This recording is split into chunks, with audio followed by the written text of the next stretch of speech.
So, close of play of the second day of this third and final test between England and New Zealand at Headingley sees England close on 264 for 6.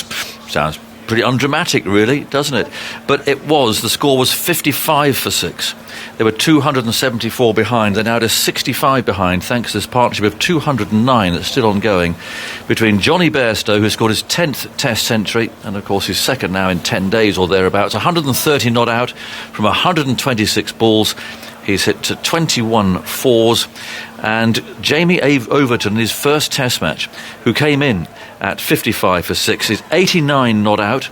He's faced 106 balls. He's had a couple of sixes and 12 fours. It's absolutely remarkable comeback by England after they were reduced by some beautiful swinging ball by Trent Boult in particular, and also Southey, who dismissed Joe Root.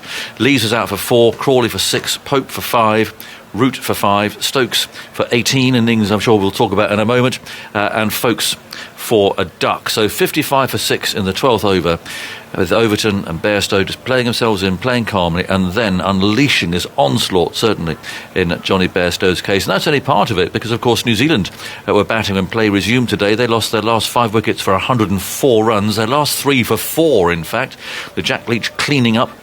And he ended up with 5 wickets, 5 for 100 from 38.3 overs. Stuart Broad took 3 for 62. So 329 all out. England at one stage 55 for 6. They're now 264 for 6. 65 behind, and it's only the close of play of the second day. Michael Vaughan, how are we going to cram all this in? Where do we start? I don't know. I mean, I've kind of just tried to have a thought and think, wait a minute, but Jonny Bairstow at Trent Bridge, his innings, or today's, I'm trying to work out which was better. If you'd have said to me, coming to Headingley this week, that I'd have been having any kind of thought that Jonny Bairstow could play an innings that was better than last week, I think this was. And I'll tell you why, because when he went out to bat, the ball was hooping all over the place. Yep. It was swinging, it was seaming. Trent Boult was bowling incredibly. The bowlers were all over the bat. Oh, it was fantastic. England were out again, they're gone. Yeah. Last week it was a flat wicket, the ball wasn't doing anything, but still a remarkable innings. But there was something about what we've just seen in the last 2 hours where I don't think it is a pitch that's flat. I think there is a little bit there for the seam when you get consistent line and length, and I think there's always a ball that will always do something here at Leeds. He's just made batting look so easy, and he's just played strokes all the way around the ground with so much ease and timing, and it didn't look risky. You know, he's just scored, what was it, 130 off 126 balls. 126 balls, and it didn't look to me like it was risky. It just looked like he was just playing strong cricket strokes. He did play himself in. I mean, he actually came in and played sensibly and calmly and straight at the beginning. And I think that's a lesson to all the strikers in the team, and Ben Stokes in particular, that Ben came out and, you know, I don't know what he'd had to drink before he went out, but it just didn't look right, you know, dancing down the wicket. I don't think Ben needs to play in that way. I think he's a better player, and I think the opposition would be quite happy for him to play in that fashion when he first goes out there. If he gets to 30 and does it, you think, oh, wait a minute, you've got used to conditions, and then he'd be dangerous. But I don't think he needs to do it from ball one like he did today. Take a leaf out of Jonny Bairstow's, but if you're going to play aggressively, great balance, get great structure in terms of wanting to score on the front foot, the back foot, that cut that he plays down to third. You know, if you drop anything slightly short and you're outside Johnny's off stump, well, you know he's got that cut shot down to third, so you have to protect that region. So then that opens up other areas of the ground where he can score. It was a brilliant, and to think that we've got a debutant, 89 not out, and I've yet mentioned him, tells you how well Jonny Bairstow played. But he, as a debutant, 89 not out, again, very similar to Johnny, just struck the ball, and again, big, strong cricket strokes that didn't look risky. And that was some innings from someone that goes out there, takes Garb and England under a huge amount of pressure. You know, it was the talk of the corridors up here, wasn't it? Oh, you know, England are back to the collapsing, and, you know, this expansive way is going to be too risky. They're going to be 100 all out. They're going to lose the Test match. Well, inside 2 hours, they've turned it all the way round, and they've got a great chance of again pulling a victory out of the bag from let's be honest, at about 3 o'clock this afternoon. They had no chance. No. It'll be interesting to see how New Zealand come back tomorrow, because they've been a punch bag now for in the last 10 days. I mean, I'm just looking at Tim Southey's figures from Trent Bridge, and here he's bowled 60 overs, 2 for 299 his figures are. Wow. He's got to come back tomorrow and carry on, and they've just been completely decimated, haven't they? They were destroyed at Trent Bridge. It's happened again today. Yeah, and I actually I think at Trent Bridge he bowled badly. I think today he bowled quite well. And he's been dispatched today. He bowled well with that new ball. He got the key wicket of Joe Root. I didn't watch Tim Southey today and think, he looks like he's really... last week he looked like he was treading in a little bit. He was laboured last week, it didn't look like he was running. I think he bowled okay today. He just came up against a player that's just at the top of his game. Johnny's bat looks very, very wide. It looks like it's a barn door. But I mean... This Test match team, and they will have moments like 55 for 6 inside 12 overs because they're going to play the expansive way. All I'll say to them is, just don't gift the opposition something. Don't just allow them to give yourself the best chance. When you were walking out to bat in a Test match, you must be thinking, I must give myself the best possible chance I have of surviving, getting through the early difficulties, and then after 20 minutes or however long it takes to get in, well, okay, let's have a bit of a look at this. I might unfurl a drive or two. And I mean, that's not old-fashioned to think like that. It's just giving yourself the best chance of staying in. I'm not too sure whether sensible is going to be with this Test match side, but if they want to be... if they want to be a really, really good team that can win everywhere and beat most teams around the world, they will have to play that smart card that in the UK we know there's not many times that you go to many venues in the UK and it's really flat all the time. Like Trent Bridge was just a one-off. That doesn't happen. Generally for 25 overs of the Duke ball it does a bit. So it's worth just hanging in, just playing a little bit within yourself, just make sure you're still there. And if they have got just 2 wickets down at 25 overs, we've seen this batting lineup. As soon as the ball gets soft and on, it doesn't do as much, they will score at 5s and 6s because that's the way they're going to play. So don't allow the opposition such an easy start of giving them... And I mean, Leeds was a crackerjack of a delivery. That was a ball that you just can't do anything about. The next two, the two right-handers... Let's talk about those. Yeah, good balls. Yeah. But I think if their techniques and minds are better, they get away with that. Because you look at Ollie Pope at the minute, he's aligning Trent Boult from left arm over, swinging it back in. Anything that comes back to Ollie Pope at the minute, particularly from a left arm over, he's lining up to play through extra cover. So his right foot's going across and his left shoulder is actually getting too shut off, and it's almost been aligned to mid-off to extra cover. So anything that comes back, he kind of loses his balance and his shape, and his head goes over. He's got to align himself more for where the ball's coming from, which was left arm over. So he's got to open himself up slightly. He's just got to open his left shoulder up a little bit more towards mid-on, and then look to hit the ball straight back to where it's come from, possibly middle stump at the far end. I think it'd give him a better chance to survive the ball that's moving back. I wouldn't be too concerned as a right-hander of the ball that goes across me, because I'd be really as a right thinking, right, Trent Boult is going to swing one back, so I've got to try and make sure LBW and Boulder, I'm going to cover those. If I get a ball that goes flying across me and the outside edge is found, that's just high-class bowling. But if you just play the line from left arm over and you play it close to your body, generally you miss that one. But you've got to really make sure you nullify the swinging back delivery, which, Ollie's technique at the minute looks all at sea against Trent Boult from over the wicket. Zach Crawley, if you look again, it's a good ball, it swings back, but if you really study it, he throws his hands at the ball. If he plays that probably a second later, split second later, and close to his body with his hands under his eye line and plays it really late, I reckon he hits that ball. But because he goes too soon and he throws his hands at the ball, bit of movement, it goes through the gate and he's on his way back. So that is, I think Zach's got a bit of an issue at the top of the order at the minute because his mind must be scrambled. Two things about Crawley though. I mean, he was beautifully set up. He pushed 3 across him. And then in comes that in swinger, but surely Crawley should at least have been LBW to it. I mean, if his feet were moving, he was getting any sort of position. Not bold. No, absolutely right. I mean, he's had 2 good balls at Trent Bridge, so you kind of think, well, he's going to probably be worried about that ball that goes across him because he snicked 2 just a week or so ago, and then the ball that comes back does for him. So it is good bowling, but you're going to get good balls opening the batting or batting at 3 in Test match cricket. So you've got to have a technique that can survive the better balls. And those 2 young players at the minute just look so vulnerable when the ball moves about. So I just think that at Test match level, if you can't play a forward defence early in an innings to a very good ball with balance and a little bit of structure, it's going to be hard for you to survive against the better bowling when the ball's moving around. At the minute, I look at Ollie and think, I don't see a structured forward defence, so he needs to really work on that. Crawley, I think we worked out, he's averaging about 22, isn't he, from 30 innings opening the batting? Yeah. I mean, that's going to put some pressure on that. I guess he'll know, and the team will be consistent because they're playing as a group and they're playing flamboyantly, and they've got themselves back in the Test match.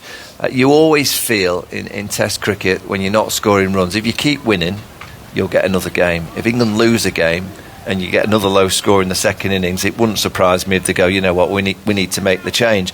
There's a 4-day game starting at the weekend on Sunday, and if one of Compton, Sibley, Robson maybe, you know, there's a couple of others that will get mentioned, but if one or two of them get big scores on Sunday, pressure will start to build. Zach needs runs. You know, it's an industry opening the bat at international level. You need to score runs, and you've got to get a bit more consistency. And he'll know that the second innings here, you feel, might be a big innings for him.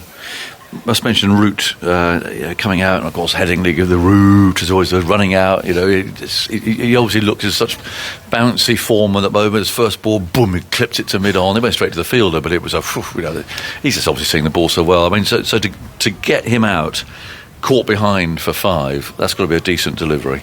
Yeah, it was, and I thought, that's why I said I thought Southey bowled pretty well today. He got the ball moving around, and the skill level of what he produced to Joe Root, he went wide of the crease, the angle in, and it just nipped away. It was a crackerjacket of a delivery, and Joe Root's good enough to snick them. Yeah. Many players that are not quite good as Joe Root would have missed that ball, because, you know, it did do quite a bit.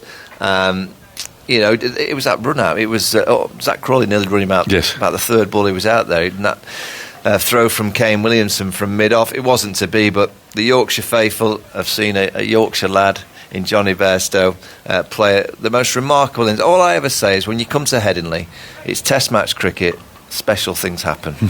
There's something about this ground that, you know, you go back to 1981, there's so many special individual moments that we remember over many, many years, and that innings that we've just seen from Johnny Bairstow will be an innings. I'm not saying it's quite at the Ben Stokes level of 2019, because that was ridiculous, but I don't think it's far off. No. What we've just seen is not far off what we saw in 2019. He's giving interviews at the moment. I'm told we're next in the queue live. Just depends how long it takes for him to get to us. So I can see him on the screen at the moment. We've got about 10 minutes to go until we go off air. If we don't get him live, obviously you'll hear all the feedback and so on, and the reaction on 5 Live later. But he's looking very pleased with himself. What strikes me, Michael, is that when you see him bat, and particularly when you see him drive, there is no follow through usually. It is literally a punch, and the bat almost stops, and the ball flies off that bat.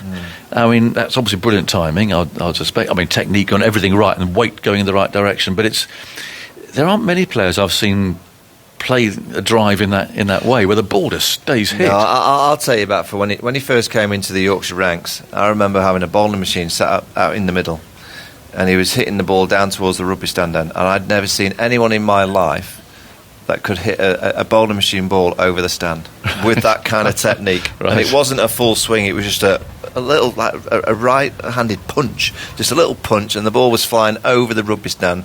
The stand's a little bit smaller than it is now, but it was flying into the kind of rugby pitch. There was rugby players training, and these balls were flying over. I've not seen anyone in terms of live power just be able to hit a ball so far without a huge follow through.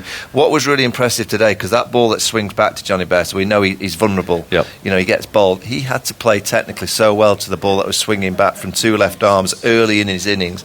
So you talk about the power and all the strokes, but actually technically in terms of defence, he could, like we're talking about Ollie Pope, can you survive the better balls when it's swinging around and just play a real good forward defensive? Just take a leaf out of Johnny Bairstow, because he could today. He had to play some good forward defensive to some high-class bowling early in his innings, earn the right, stayed in, create that foundation, and then he started to go. I think he went out there in about 3rd gear to start with. He never starts in 1st gear. He probably started in 3rd, and within 20 minutes he got to 6th gear quite quickly. Well, he's finished on the telly. And all being well, he's going to make his way over to Simon Mann, who I can see approaching the boundary rope down there, and hopefully Johnny Bairstow will speak to him. We'll see. I mean, he might walk straight past Simon. Most of us usually do. But I'm hoping that at least we'll get a bit of a chance here to hear from Johnny Bairstow yet again. Go on then, Simon. Thanks very much, Jonathan. You're live on Test Match Special. Johnny, Michael Vaughan actually just said on Test Match Special that he thought this innings was even better than Trent Bridge, which is some accolade. Yeah, I'll take it. No, look, I think it's probably different to Trent Bridge, with it being first innings and what have you. So, look, to have a comparable, it's great to have. But yeah, look, they're both really enjoyable innings, and hopefully we can kick on again tomorrow and gain parity with them and then hopefully go past them. What's it like to be in this sort of form? Well, you're not really thinking too much about it, to be honest with you. You're not really thinking about whether you're batting, what your technique's doing. It's really stripped back to just watching the ball, and that's we complicate a simple game. You stand at the other end, and there's a ball coming at you from 22 yards. Sometimes it swings, sometimes it doesn't. And yeah, look, it's a game that we complicate ourselves. And when you actually strip it back and don't think about all of the technical stuff. Yes, the technique helps, but it's the top couple of inches that are the main bit about it. Because we've seen some of the best players in the world don't necessarily have the best technique, that have scored the most amount of runs. But what they do have is an unwillingness to score runs, and to be out there to win games and have the courage and bravery to take it on and change games for the country. It was a really tough situation you're in. 65 for 6. And what were the sort of conversations you were having with Jamie Overton out there at that time? Not a huge amount. It's the first time I've batted with Jamie before. No, it's literally just a case of let's go, let's see the ball hit the ball, let's take the game on. And look at the way that Jamie played there was amazing. I mean, in his debut test, you've got a heck of a lot of experience coming at him there with their bowling attack, and to play him the way and the manner in which he did under a pressure situation is a huge credit to him, but also a huge credit to the environment that we're creating to allow someone to come in and express themselves. Look, we've seen his striking in white ball cricket, but to do that on a test match, 60 odd for 6, to come out and play that way, and yeah, it was great. What about the celebration, Johnny, when he got to the 100, running up? Well, you're almost where we are now. He's down the boundary edge to celebrate. Yeah, look, this place means a lot to me, being my home club, and special occasion with my family and my friends. Being here, but also scoring Test hundreds for England is what I've wanted to do. And look, I think that some of the questions that were asked, look, they're what they are, but I'm pretty pleased with how I'm batting at the moment, and hopefully that can continue. And you're right back in the game as well now, aren't you? I mean, you really are. 65 or 6, it looked it's a bit of a long shot, but you're 60 behind? Yeah, 65 behind. I mean, look, if we can bat in that morning session and gain parity with them, then we're well in the game. Look, there's, as we know in this fabulous game of cricket, the third innings is always an interesting innings, and there's a bit of pressure on. So if we can apply the pressure like we did actually in the first innings, I thought our bowlers really bowled well, and look, as I say, put them under the pump. Even if we are just behind or gain parity or even go past them, then like we saw last week, we'll be looking to chase anything down. Double 100 tomorrow? Oh, that would be lovely. I'd snap your hand off for it. I would. I'd snap your hand off for it. But look, let's rest up tonight. Let's go see the boys in the changing room and soak up what's happened today, and then we'll go again tomorrow. Well, very well played. I think anyone who's here today won't forget what they've seen. Thanks very much indeed. Thanks ever so much. Cheers. Well done, Johnny. There we go. Getting a thumbs up here too. That's nice. He's obviously thoroughly enjoying it at the moment. It's interesting hearing someone who's in that sort of form just talk about the fact that you just don't really think about anything when you're in that sort of form. You just see the ball and hit it. Yeah, I mean, I don't think I've ever been in that kind of form, but I had a period in 2-2-2-3 where things just came, and once you get to 20, you just think, well, here we go again. It's like, okay, did it the week before, I've done it quite recently. You never quite believe it's going to happen again, but you just keep going with it, going with the mindset, keep watching the ball, and that's what he's doing. He's just kind of reacting to the ball, playing, and before he knows it, he's on 40, then 60, then 80. Everything's happening very quickly for him at the minute, but it's with a determination. I mean, those eyes, when he goes, the England players talk about Johnny Bairstow's eyes. Well, it was probably after about 20 minutes that I saw those eyes that were the eyes that we saw at Trent Bridge today. And look, he's a special talent, a real special player. We've seen him over the years in white ball cricket have these kind of periods. He's now doing it in the Test arena. And I have to say, I think Brendan McCullum and Ben Stokes' style leadership is perfect for a Johnny Bairstow style character. Support. Right, Andy Zoltzman, what have you got for us? Bairstow's churning out some extraordinary numbers this year, particularly when you see it in the context of his performances over the previous 3 years when he had struggled in Test cricket, hadn't made 60 in 19 Tests from 2019 through to 2021. Now 4 centuries this year. Only one player batting at 5 or lower has ever got more than 4 centuries in a calendar year. That was Michael Clarke in 2012. Bairstow now has 4 and a lot of test matches to go. The last 2 innings, currently 266 from 218 balls. He got the second fastest Test 100 ever by an England player at Nottingham, and joint 7th fastest today. And those 4 centuries have all been in very difficult situations for England. 36 for 4 in Sydney, made 113. 48 for 4 in West Indies, made 140. 56 for 3, chasing 299 at Trent Bridge, made that brilliant 136. Now 139 out today, having come in at 17 for 3. So in terms of players making hundreds, batting at 5 or lower, coming in with the team score at 60 or lower, only 3 players have done that more than 4 times in their entire careers, and Bairstow's done it 4 times now in 7 months. So it's an extraordinary run of form, whatever, but given the situation in which he's played these innings, I think it's particularly noteworthy. The partnership with Craig Overton has made the highest score on debut for England by anyone batting at 8 or lower, the partnership over 200 now at almost a run a ball is the highest partnership for the 7th wicket or lower that has begun with the score below. So I've lost the stat basically. So I was getting, I think, about 3 different stats mixed up trying to fit it in. No partnership of over 120 for the 7th wicket or lower has ever begun with the score as low as 55 for 6. So it's we keep seeing these amazing turnarounds. We do. Johnny mentioned it there. The 3rd innings. I mean, it could be wobbly if England do get parity tomorrow. Without any question. I mean, it's got to a situation where New Zealand, very similar to what we saw at Trent Bridge, England just don't creep, do they? They storm their way to what New Zealand have got in the first innings. I can't imagine that they'll not have a. Well, maybe New Zealand might have a little lead in the morning. They get a couple of quick ones, but it's going to be pretty much a one innings contest. As I said, it's Headingley, it's Test cricket. We're in for a blinder.